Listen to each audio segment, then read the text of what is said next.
sa layo sa syudad ug kasaba sa modernong kinabuhi. Adunay mga tawo nga hangtod karon nagasalig gihapon sa yuta aron mabuhi. Abot ni dire, na pamilya na gyud nagikuha ni sa mong amahan 1973. Sukad pa kaniadto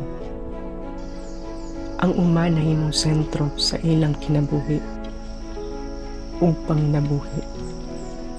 Naabot mi dire 1973, natawag kog 1966.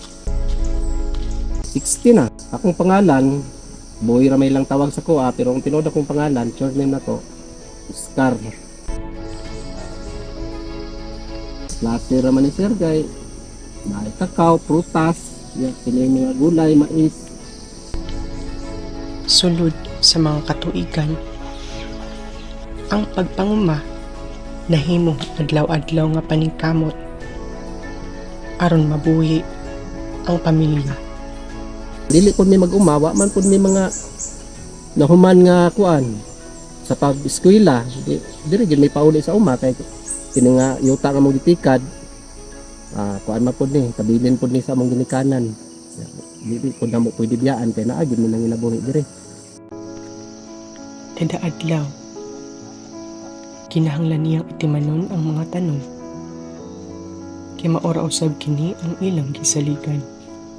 Aluyo sa imong edad tay kapoy na ba para nimo ang pagpanguma?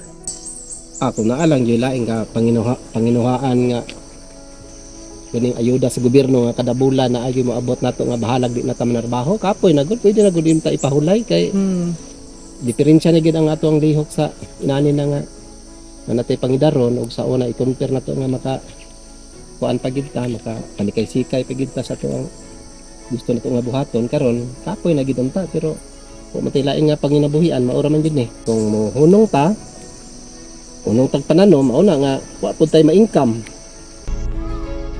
Bisan sa ilang paningkamot, dili gihapon sigurado ang kita nga mabalik kanila. man kita magbuot sa presyo. Ato mga traders dagko man kayo na sa nagpatong man tay mahimo ana kay ilaha man pud na.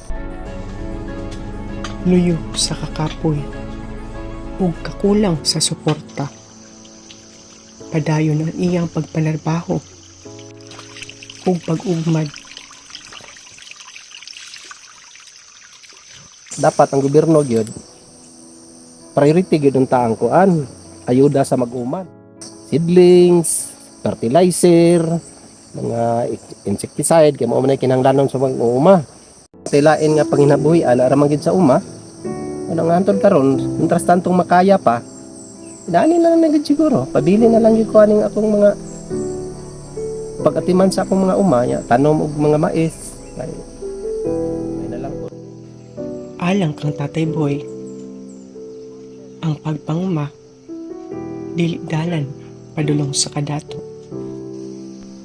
Kini usa ka kinabuhi nga puno sa paningkamot ug pagpailog